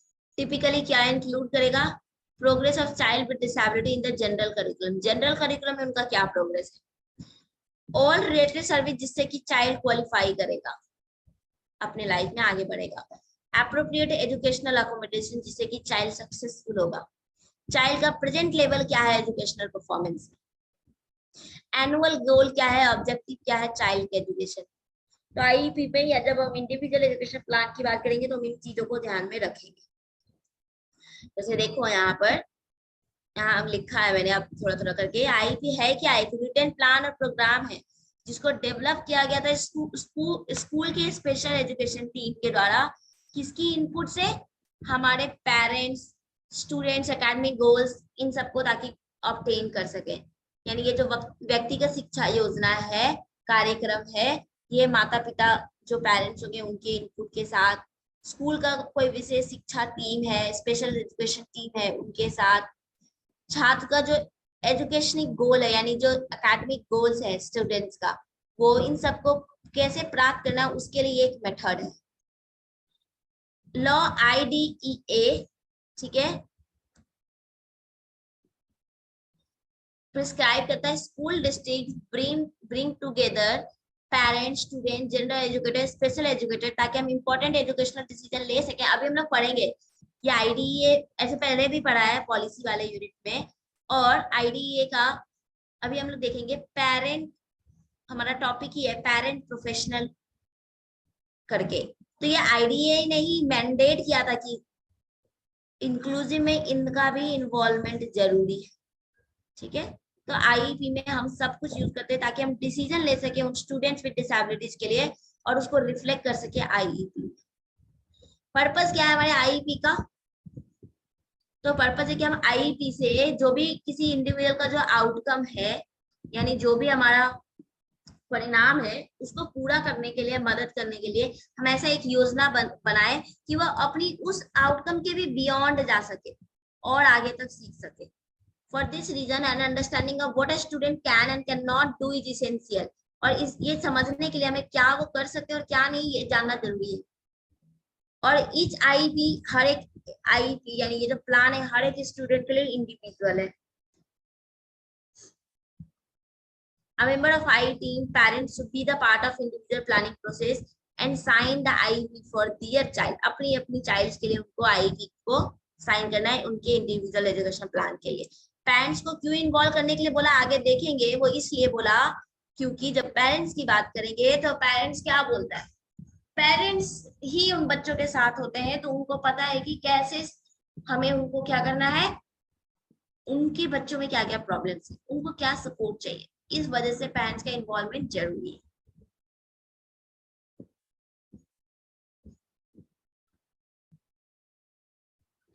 यानी हम सिंपल वर्ड्स में अगर बोले तो आईपी क्या है, सिंपल वर्ड में ये इंपॉर्टेंट है कि एक रिटन प्लान प्रोग्राम है स्पेशल स्कूल एजुकेशन टीम के द्वारा, जिसमें पेरेंट्स इन्वॉल्व होती है, कम्युनिटी भी इन्वॉल्व होती है, जिसमें हम स्टूडेंट की एकेडमिक गोल को क्या करते हैं, स्पेसिफाई करते हैं और ऐसे मेथड्स बनाते हैं, हाँ ऐसे मेथड्स बनाते हैं जिससे हम उन गोल्स को क्या कर सके, फुलफिल कर सके।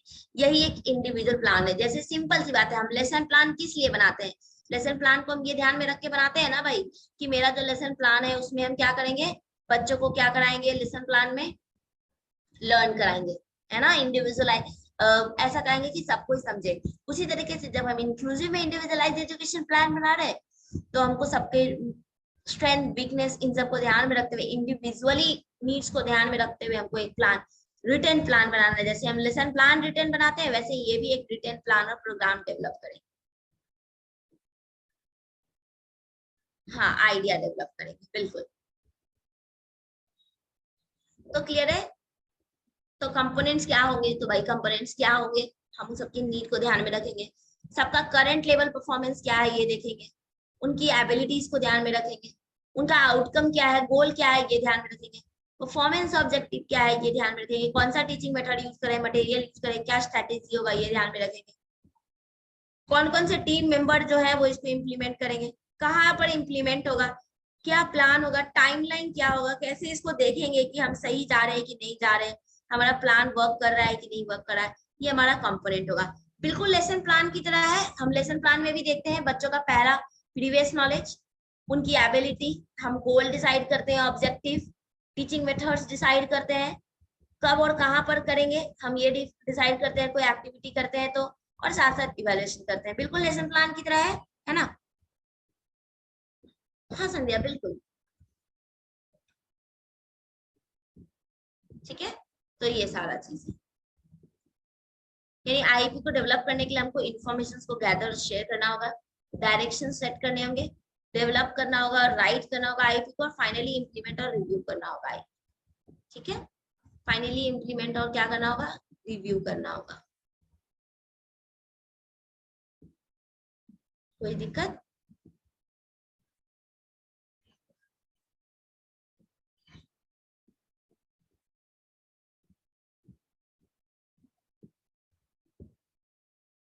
हाँ यहाँ लिखा है implement and review is the IP, review is the evaluate only to that, ठीक है। तो गैदर में क्या क्या करेंगे भाई, फैमिली हिस्ट्री निकालेंगे, उनकी learning situation, medical history, strength, need, interest, talent, aspirations, हम ये निकालेंगे, है ना। डायरेक्शंस में क्या करेंगे, हम अपने चाइल्ड की नीड्स को लिस्ट अप करेंगे, रैंक करेंगे चाइल्ड की लर्निंग नीड्स को उनकी इंपॉर्टेंस के अकॉर्डिंग, और मोस्ट इंपॉर्टेंट लर्निंग नीड उस स्कूल के लिए उस ईयर में उनके लिए क्या जरूरी है, हम उसको यानी एक डायरेक्शंस बनाएंगे। अब डेवलप करेंगे, डेवलप में क्या करेंगे, अगर मैथ्स है यानी हम उनके अलग अलग सब्जेक्ट स्पेसिफिक, मैथ है, कम्युनिकेशन है, सेल्फ हेल्प है, फंक्शनल है, क्या है, कैसे हम उसको मतलब डेवलप करेंगे, मतलब अब हम प्लान बना रहे हैं। अभी तक हमने इंफॉर्मेशन गैदर किया, अच्छा उसको ये मेडिकल प्रॉब्लम है, अच्छा उसकी फैमिली हिस्ट्री ये है, अच्छा उसको ये नीड है।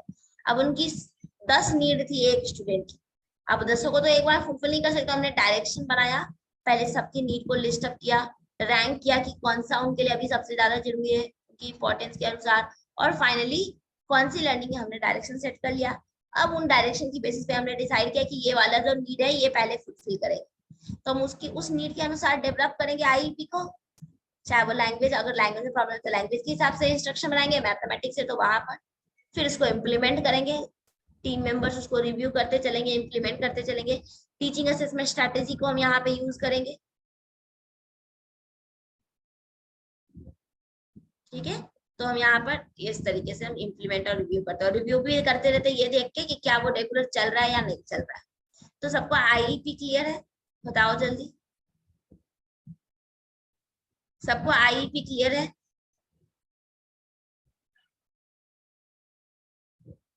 चलो नेक्स्ट है हमारा रिमाइडियल टीचिंग। रिमाइडियल टीचिंग क्या है, तो ये तो सबसे इजी है। रिमाइडियल टीचिंग क्या है भाई, इंस्ट्रक्शनल करेक्टिव्स, जब हम डायग्नोस किए, डायग्नोस करने के बाद हमारे सामने लर्निंग डिफिकल्टीज आ गई, उन लर्निंग डिफिकल्टीज को सुधारने के लिए, करेक्ट करने के लिए हम क्या कर रहे हैं, रिमाइडियल टीचिंग कर रहे हैं। ये नेक्स्ट नेचुरल स्टेप है डायग्नोस्टिक टेस्टिंग के जस्ट बाद, ठीक है। ये नहीं कह रहा है, अब ये कह रहा है कि ऐसे स्टूडेंट जिनको रिमाइडल टीचिंग चाहिए, इसका मतलब नहीं है कि वो स्टूपिड है या डम है। जो गिफ्टेड लर्नर है उनको भी ये चाहिए होता है, गिफ्टेड यानी जिनमें एक्स्ट्रा टैलेंट है उनको भी रिमाइडल टीचिंग का नीड हो सकता है। तो इसलिए रिमाइडल टीचिंग इनका यहाँ पे कहना है कि ये नहीं कि किसी को रिमाइडल टीचिंग दी जा रही है तो वो स्टूपिड है। Important, it is important to never criticize or insult any of such students. किसी को क्रिटिसाइज नहीं करना चाहिए, उनकी नीड को रिमाइंड करो। रिमाइडेशन के लिए कोई सेट पैटर्न नहीं है, जिसका जैसा नीड है उसके हिसाब से हम रेमेडी देंगे, उनकी ऐसा रेमेडी देंगे ताकि हम उनको मैक्सिमम उनकी पोटेंशियल, उनकी जो क्षमता या उनकी जो कैपेबिलिटी है वहां तक उनको पहुंचा सके, है ना, ये करेंगे। नीड क्या है, तो वेस्टेज और स्टैग्नेशन को रिड्यूस करना। क्या होता है, बच्चे आते हैं, नाम लिखाते हैं और गायब हो जाते हैं, क्यों? क्योंकि उनको डिफिकल्टी आ रही है, हमने डायग्नोज नहीं किया उनकी लर्निंग को, तो वो वेस्टेज और स्टैग्नेशन में चला गया। रीइंफोर्समेंट बहुत कम यूज करते हैं, रीइंफोर्समेंट यूज नहीं करते हैं तो हम मोटिवेट नहीं कर पाते हैं, मोटिवेट नहीं कर पाते तो स्टूडेंट जो है वो लर्न जो फॉल्टी मैनर है वो जल्दी सीख लेते हैं, और जो अच्छा बात है वो नहीं सीख पाते हैं। ठीक है, कॉन्सेप्ट्स को रेक्टिफाई करना, उसको जो उनको जो मिसअंडरस्टैंडिंग कॉन्सेप्ट्स है उनको हम रेक्टिफाई करते हैं, सुधारते हैं। गैप्स, जो बच्चों की लर्निंग में गैप्स है, उनको कुछ नहीं पता और हमें कुछ पता है और वो चीज उनको पता होना चाहिए, वो गैप फुलफिल करते हैं इस रिमाइंडर टीचिंग से। जो गिफ्टेड होते हैं उनको प्रमोट किया जाता है कि वो अपनी लर्निंग को एक्सपैंड करें। जो अंडर अचीवर्स होते हैं वो अपनी लर्निंग को अपडेट करते हैं इस रिमाइंडर से, उनके अंदर आत्मविश्वास जगाया जाता है, कॉन्फिडेंस जगाया जाता है। तो ये सारा हम लोग रिमाइंडर टीचिंग में करते हैं। ठीक है, चलें, कोई दिक्कत? जल्दी बोलो, कोई दिक्कत?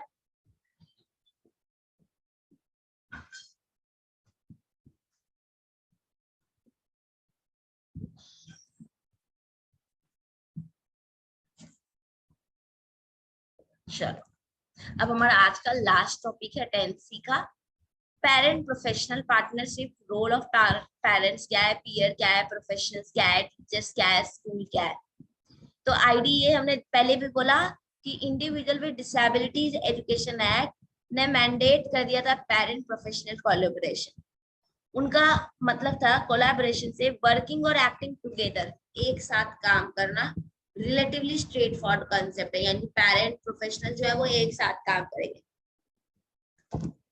बोला है through parent teacher cooperation, community जो है वो क्या होती है, स्कूल के पास मतलब नियरर टू स्कूल आती है, जिसकी वजह से इनरोलमेंट बढ़ता है, रेगुलर अटेंडेंस हो जाता है, सोशल और इमोशनल ग्रोथ हम बच्चों का डेवलप करा पाते हैं जस्ट बिकॉज ऑफ कम्युनिटी। इसलिए आईडीए ने मैंडेट कर दिया इन हर एक इंस्टीट्यूशन में पेरेंट प्रोफेशनल कोलैबोरेशन का। पेरेंट इन्वॉल्वमेंट का मतलब क्या है ब्रॉडली, कि एडल्ट्स जो है यानी जो उनके माता पिता और कोई भी एडल्ट जो उनका जिसके माँ बाप नहीं होंगे तो उनके घर में कोई तो बड़ा होगा जो उनके फंक्शंस को मतलब ध्यान रखते हैं, इम्पोर्टेंट रोल करते हैं चाइल्ड की फैमिली लाइफ में। वो हर कुछ फुलफिल करते हैं, ranging from parent child rearing practices, यानी उनके लालन पोषण से लेकर के पार्टिसिपेशन इन स्कूल इवेंट्स, इन सब चीज पे वो ध्यान देते हैं। इसीलिए पेरेंट्स का कम्युनिटी होना जरूरी है। अब इस पार्टनरशिप के लिए, हाँ बिल्कुल, अब इस पार्टनरशिप के लिए हमारा पर्सनल क्वालिटी क्या क्या होना चाहिए, म्यूचुअल रिस्पेक्ट, किसके बीच में, प्रोफेशनल पेरेंट्स के बीच, प्रोफेशनल्स और पेरेंट्स और टीचर, पेरेंट्स और काउंसलर जो भी होंगे इनके बीच म्यूचुअल रिस्पेक्ट होना चाहिए। ऐसा नहीं कि पेरेंट्स को भाव नहीं दे रहे या पेरेंट्स इनको भाव नहीं दे रहे, ऑनेस्टी होना चाहिए, हर एक चीज इनके सामने सच शेयर होना, ऑनेस्टली से शेयर होना चाहिए, ट्रस्ट मेंटेन होना चाहिए, ओपननेस होना चाहिए, हर तरीके के प्रॉब्लम को शेयर करना है। हाँ, स्टेक होल्डर्स, लिसनिंग स्किल्स होना चाहिए, अगर पेरेंट्स कोई आइडिया दे रहा है तो वो भी सुनो, अगर प्रोफेशनल कुछ बोल रहा है वो भी सुनो। सेंसिटिविटी होना चाहिए, बच्चों को लेकर सेंसिटाइज होना चाहिए कि हमें भाई उनके लिए वर्क करना है। कम्युनिकेशन स्किल्स अच्छा होना चाहिए और एम्पैथी होना चाहिए मोस्ट इंपॉर्टेंटली, यानी जो आपको हेल्प करेगा समझने में, एक दूसरे की नीड को समझने में। तो ये पर्सनल क्वालिटीज हैं जो कि नेसेसरी है इफेक्टिव पार्टनरशिप्स के लिए। ठीक है, कोई दिक्कत? चले आगे, चले आगे।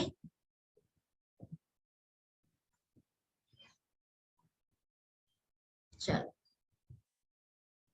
अब पेरेंट टीचर इन्वॉल्वमेंट क्या है, प्रोग्राम का फोकस करता है 6 एरिया। वो क्या क्या है, communicating, parenting, student learning, volunteering, school decision, collaborating with community, ये सारा कुछ parent teacher involvement in 6 area पे फोकस करता है। क्या, अब यहाँ पर देखते हैं। अब यहाँ से अपना नोट्स बना लो। कम्युनिकेटिंग में क्या, किसके बीच में कम्युनिकेट करेगा पेरेंट और टीचर, होम और स्कूल के बीच में, रेगुलर 2 वे होगा। पेरेंटिंग में क्या, पेरेंटिंग स्किल को प्रमोट किया जाएगा।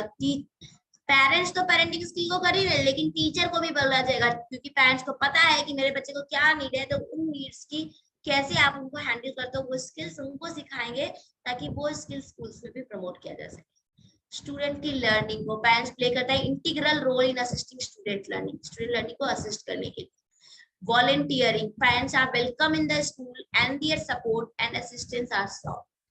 ठीक है, यानी वॉलंटियरिंग यानी पेरेंट्स को स्कूल में वेलकम किया जाता है, वॉलंटरी आते हैं, ठीक है, ताकि वो सपोर्ट कर सके। School decision making and advocacy, school decision making and advocacy में क्या है, स्कूल का निर्णय लेना है ना, या उनका एडवोकेसी मतलब उनको एडवाइस देना है ना, ये चीज है। तो पेरेंट्स क्या है, फुल पार्टनर्स होते हैं डिसीजन में, क्योंकि वो उनकी चिल्ड्रंस और फैमिलीज को भी अफेक्ट करेगा। अगर चिल्ड्रन में कुछ गलत आए तो वो उनकी फैमिली पे अफेक्ट हो सकते हैं, इसलिए पेरेंट्स का फुल डिसीजन भी होता है। कोलैबोरेटिंग विद कम्युनिटी, समुदाय के साथ सहयोग करना।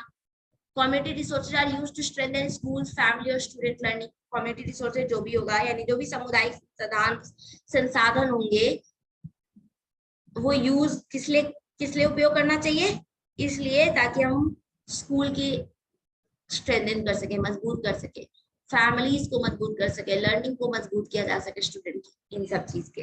ठीक है, तो क्लियर है। कम्युनिकेटिंग का हिंदी तो सबको पता है भाई, संचार करना। पेरेंटिंग का भी मतलब सबको पता है, स्टूडेंट लर्निंग, छात्र का सीखना। वॉलंटियरिंग का मतलब होता है हिंदी में स्वयं सेवा। ठीक है, कोई दिक्कत? हाँ जी ना, स्क्रीनशॉट मना है।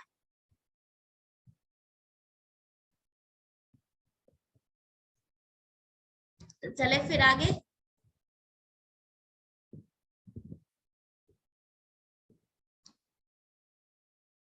लिख लिए हो, और लिखना है तो बोलो, नहीं तो फिर आगे चलेंगे।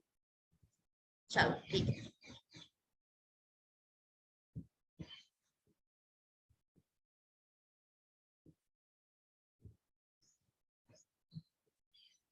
हाँ बिल्कुल।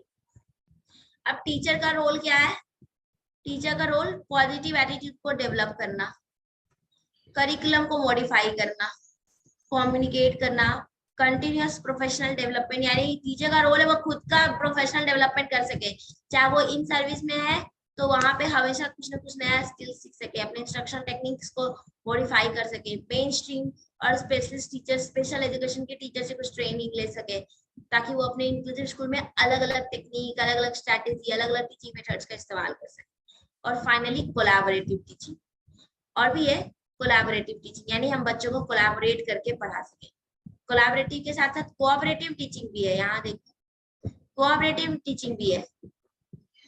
कोऑर्डिनेट करना प्रोविजंस फॉर सपोर्ट सर्विसेज, सब यानी कहने का सेंस है कि सपोर्ट सर्विस कहने का सेंस टीचर को ग्राउंड वर्क से काम करना चाहिए, कि कैसे कैसे बच्चों की नीड को फुलफिल करना है, कैसे पॉलिसीज या जो भी आ रही है उनको हम ऊपर तक लाएं, उनको प्रोविजंस को कोऑर्डिनेट कर सके, जो भी उनके लिए प्रोविजंस बनी है उनको हम कोऑर्डिनेट कर सके, बच्चों तक उनको फुलफिल पहुंचा सके।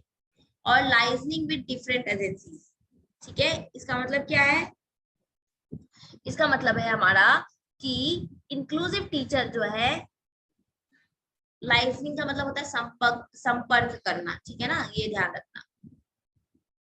जितनी भी अलग अलग एजेंसीज है, जैसे एनजीओ, जैसे प्राइवेट ऑर्गेनाइजेशन, जैसे कोई ऐसे जो सपोर्ट प्रोवाइडर है, उनके साथ इनका संपर्क होना चाहिए, क्योंकि अगर हमें लगता है कि स्कूल में किसी से शेयर करके या कुछ भी ऐसा अप्लायंस का जरूरत है जिसको हम शेयर करके अवेलेबल करा सकते हैं, तो वो काम टीचर का रोल होना चाहिए। इसलिए अलग अलग एजेंसी से उनका संपर्क होना, यानी लाइजनिंग विद डिफरेंट एजेंसीज का मतलब अलग अलग एजेंसियों से संपर्क में रहना। ठीक है, चले नेक्स्ट। पेरेंट्स का रोल, ऑफ कोर्स जो टीचर का रोल है वही होगा, इनका भी बस थोड़ा डिफरेंट तरीके से होगा। इनको इनकी हक, बच्चों के हक के बारे में पता होना चाहिए, इनकी हक के बारे में पता होना चाहिए। टीचर का यहाँ पे रोल क्या था, टीचर प्रमोट करेगी, उनको अवेयर कराएगी, और यहाँ क्या है, इनको पता होना चाहिए, ये सोसाइटी को अवेयर करे। टीचर का भी रोल था पॉजिटिव एटीट्यूड और एंगेजमेंट, इनका भी रोल यही है। टीचर वहां पे क्या कर रही थी, करिकुलम को अडाप्ट करिए, अलग अलग टीचिंग मेथड्स को यूज करिए, प्रोफेशनल डेवलपमेंट अपना करा रही है ताकि अलग अलग यूज करे। और पेरेंट्स क्या करेंगे, यहाँ एडवाइस देंगे कैसे करिकुलम को अडाप्ट किया जा सकता है, उनके बच्चों को किस तरीके से पढ़ाया जा सकता है, क्या उनके बच्चों की फंक्शनल लिमिटेशन है, क्या उनके बच्चों की स्ट्रेंथ है, इस बेसिस पे वो एडवाइस कर सकते हैं। प्रोवाइडिंग रिसोर्सेज, पेरेंट्स यहाँ रिसोर्सेज प्रोवाइड कर सकते हैं अगर उनको लगता है कि उनके बच्चों को इस हियरिंग एड का या इस विजुअल एड का नीड है और स्कूल में अवेलेबल नहीं है, तो पेरेंट्स अपने बच्चों के लिए भी इस चीज को प्रोवाइड करा सकते हैं, ताकि ये जो लिमिटेशंस है स्कूल में अवेलेबिलिटी ना होने का, वो चीज वो डिक्रीज कर सके। और बोल रहे हैं supporting inclusion beyond schools. Beyond school का मतलब ये नहीं कि हम इंक्लूजन सिर्फ स्कूल में दे रहे हैं, स्कूल के आउटसाइड भी। हाँ बिल्कुल, होम ट्यूटरिंग इसके अंदर यही सब आएगा, सपोर्टिंग इंक्लूजन में होम ट्यूटरिंग, गाइडेंस, अटेंडेंस देना, इंक्लूजन को सपोर्ट करें, आउटसाइड कम्युनिटी भी मोटिवेट करना है एक दूसरे को कि you can you send the students, अपने बच्चों को भेजो, ये सारा कुछ सोसाइटी में, कम्युनिटी में, ये सारा कुछ। ठीक है,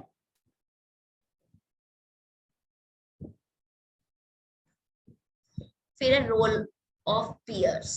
पियर्स का रोल क्या है, पीयर का रोल हमेशा इंक्लूसिव में ज्यादा स्ट्रेस नहीं किया जाता है, मतलब ज्यादा इम्पोर्टेंट नहीं देते हैं, लेकिन ये पीयर रोल बहुत इम्पैक्ट डाल सकता है एक लर्नर के इमोशनल, सोशल, एकेडमिक, उनका फिजिकल हर एक प्रोग्रेस में।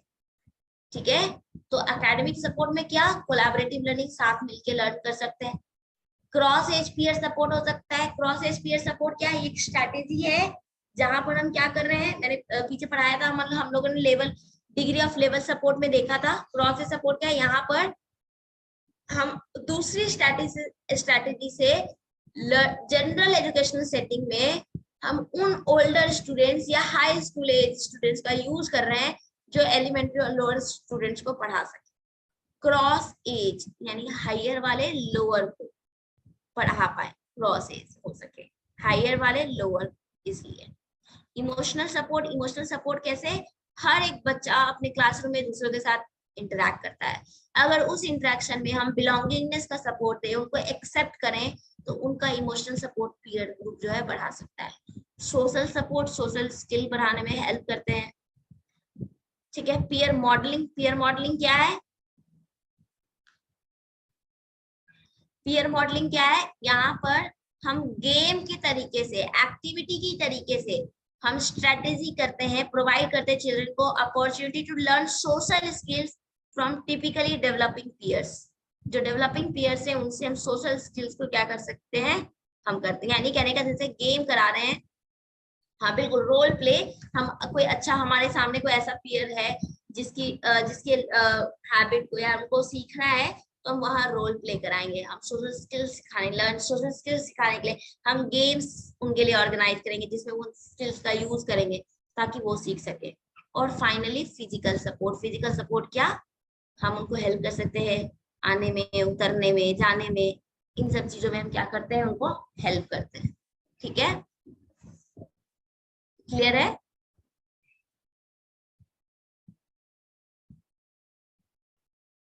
कोई डाउट।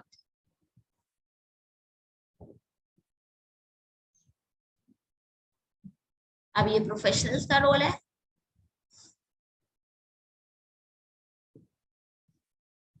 प्रोफेशनल्स का रोल क्या है, अरे यार, प्रोफेशनल्स में हमारे सब आएंगे, टीचर वगैरह, काउंसलर वगैरह सब आएंगे, बस इनका रोल नहीं समझ लो, इनका मैंने दिया कि इनको किन चीजों पे बेसिकली ध्यान रखना चाहिए।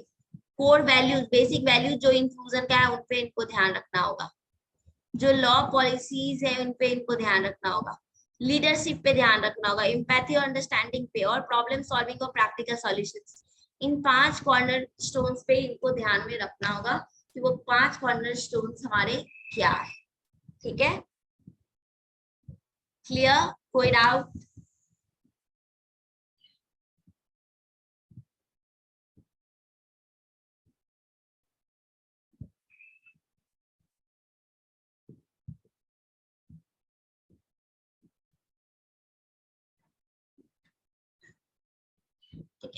तो चलो ये हमारा 10 से फिनिश हुआ। अब नेक्स्ट क्लास में हम लोग जो है 10D करेंगे। ठीक है, 10D में कुछ नहीं है, बैरियर्स पढ़ना है, सब सबसे आसान है, आधे घंटे की हार्डली क्लास होगी। उसके बाद हम लोग इससे रिलेटेड PYQ करेंगे और आपका डाउट सेशन रहेगा। तो नेक्स्ट क्लास जो भी होगा उसमें हम लोग 10D और डाउट सेशन रखेंगे। तो अपने डाउट्स जो है इससे इस यूनिट से रिलेटेड डाल देना ताकि हम लोग डाउट सेशन करेंगे। 10D फिनिश हो जाएगा तो एक वीक बचा है अप्रैल में, तो हम लोग यूनिट 4 स्टार्ट करेंगे। ठीक है, यूनिट 4 को स्टार्ट करेंगे, 4 या 5, क्योंकि वो एक वीक में फिनिश हो जाएगा। तो हमारा मतलब इतने दिन में इतना यूनिट्स फिनिश हो जाएगा, फिर बचा हुआ यूनिट्स को आराम से एक महीने में कवर अप करेंगे। ठीक है, और सबको ऑलरेडी जो मैंने टास्क दे रखा है, जो वर्क बोल रखा है, वो काम करोगे। दिवाली अभी तो नहीं होगी, अभी मेरी क्लास जो है वो चल रही है। ठीक है, thank you so much Junaid. ठीक है, अभी नहीं, क्योंकि अभी अभी चल रहा है और मुझे लग रहा है ये मॉर्निंग का क्लास मुझे भी अच्छा लग रहा है दीपाली। एक्चुअली मॉर्निंग में मेरा भी आप लोगों का क्लास ले लेती हूँ 6 से 7:30, तो फिर मैं मतलब सारा काम कर पाती हूँ फिर, क्योंकि फिर शाम को फ्री वाले लर्नर्स का भी क्लास में आराम से रिलैक्स होके ले पाती हूँ, मतलब स्ट्रेस नहीं होता है। ऐसे लगातार 7 से 10:30 होता है तो मैं पूरा काम नहीं हो जाता। ठीक है ना, अभी गर्मी का टाइम है, दिन भी बड़ा होता है तो कोई दिक्कत नहीं है, बाकी देखते हैं। ठीक है, तो चलो फिर क्लास को एंड करते हैं गाइस। मैं अभी इसका कंटेंट जो है वो शेयर कर देती हूँ आधे घंटे में। ठीक है, PDF भेज देती हूँ ग्रुप में। चलो bye, take care, have a nice day. और यस, मोस्ट इम्पोर्टेंटली सभी कोई फीडबैक दोगे, आज की क्लास का रेट करके जाओगे, रिव्यू देके जाओगे कि क्लास कैसा लगा। ऐप में आपके पास ऑप्शन होगा रिव्यू करने का, सभी कोई रिव्यू दे करके जाओगे कि क्लास कैसा लगा, बिना रिव्यू दिए नहीं जाओगे। सो चलो बाय बाय, टेक केयर।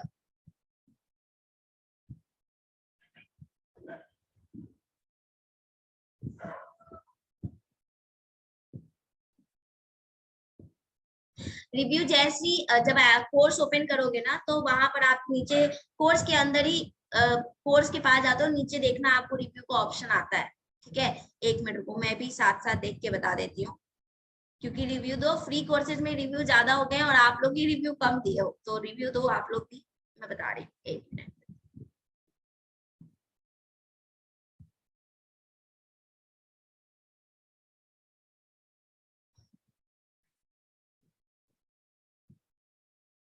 और हाँ, ऐप अपडेट जरूर कर लेना जिसने अभी तक ऐप अपडेट नहीं किया है, ताकि जो PDF वगैरह का सॉल्यूशंस है, जो प्रॉब्लम आ रहा है जिसको भी, वो क्लियर हो जाए। गुड मॉर्निंग शिल्पा, आप लेट हो, क्लास फिनिश हो चुका।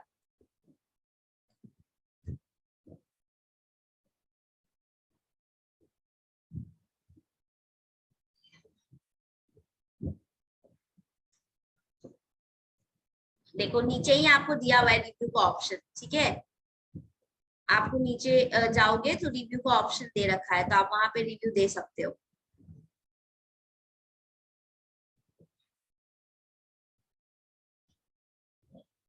ठीक है, तो चलो फिर क्लास को एंड करते हैं, बाय बाय।